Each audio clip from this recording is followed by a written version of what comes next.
ज्या AITच्या अंतर्गत जवळपास 31,525 शिक्षकांची भरती करण्यात आली होती। या भरतीमध्ये पहिल्या टप्प्यामध्ये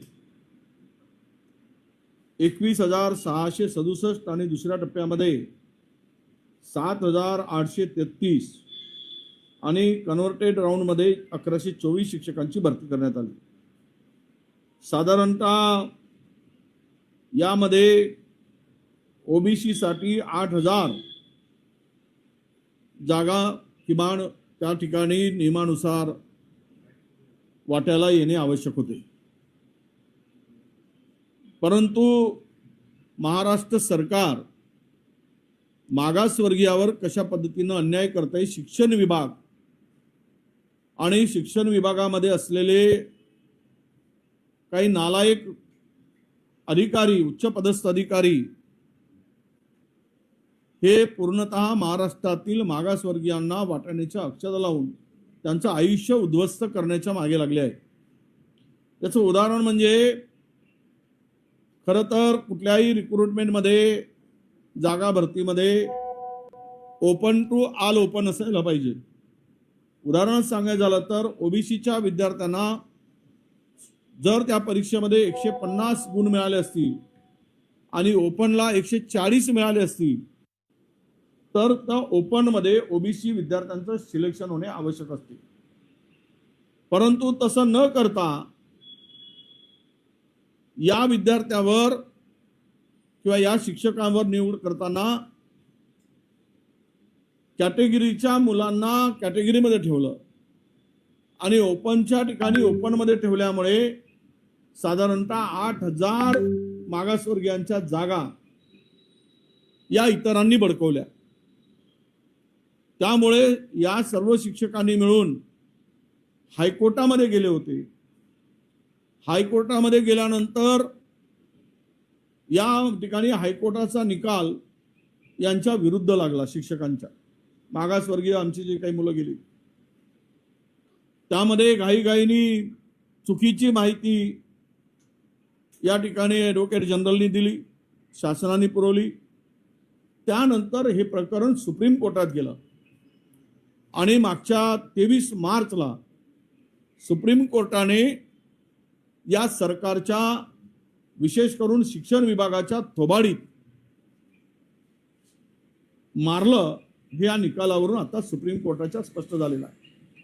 सुप्रीम कोर्टाने स्पष्ट करताना सांगितलं की कॅटेगरीच्या मुलांचं मेरिट पहिले सिलेक्ट करा आणि मेरिटनुसार त्यांचं सिलेक्शन झाल्यानंतर उर्वरित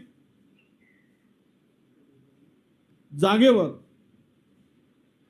मेरिट प्रमाणे ओपनचं सिलेक्शन झालं पाहिजे।